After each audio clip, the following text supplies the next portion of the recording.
We're back with, as they call him, Dr. Chad with Cone Health, discussing how family history can catch diseases early and other reasons, so it is important to know. All right, so talking with family members, not easy about family health history because sometimes people don't want to talk about their health. So how do we get that conversation started?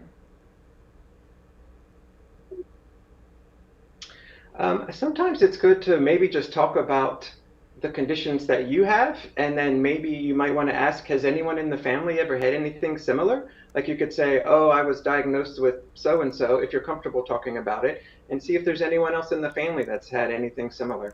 Okay, and if someone just does not want to talk about it, what should we do? I sort of say you do the best with what you can, and so sometimes you can go to other family members. One thing I would say is if you're older and maybe want to impart that information to younger generations, I think that could be really important and really helpful. We see a lot of people who come to see us in clinic who basically are there because they're doing it for future generations. Oh, okay, so maybe it's not always just the younger person starting the conversation. Maybe the older person starts the conversation and say, hey, this is what I've dealt with. I want to make sure that you're going to be okay, right? What a loving and sharing thing that is. Perfect. Goes lots of directions. Yeah. Okay, so Thanksgiving Day is National Family Health History Day, so it's a good time to start the conversation, friends, but how often should we revisit it after we've had this initial conversation? I would definitely say at least once a year when you go see your doctor for a visit, or if there's been any big changes in the family that you become aware of. And so mark all that information, jot it down, and then take it to your doctor next time you go. Okay, and so like let's say we have this list, right? Once we've gathered that, then we should wait until our next like regular doctor visit, once a year doctor visit, and then bring that list in? It depends on the condition. If something seems it could be a little bit more serious, then I would probably then actually schedule an appointment to be seen sooner. Okay, especially if you're having some of those symptoms that go along with some of the things that are on there. Okay, yes, so let's talk about the steps that we can take to balance family health history with our own personal health habits to reduce.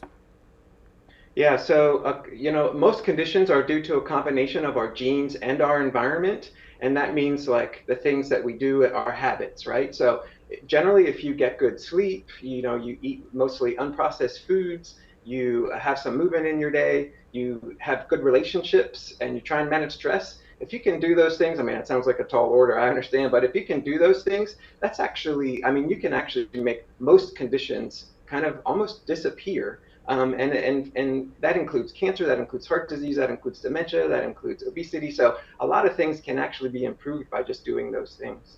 All right. Regardless of what your family history or genetics are sometimes. Gotcha. Okay, and I think sometimes we think we might be eating good or sleeping enough until we actually get to the doctor and they go, oh, but you need to add this or take away this or whatever else. Okay, so we have just about a minute left. You have any final thoughts on the importance of having these kinds of conversations during the holidays?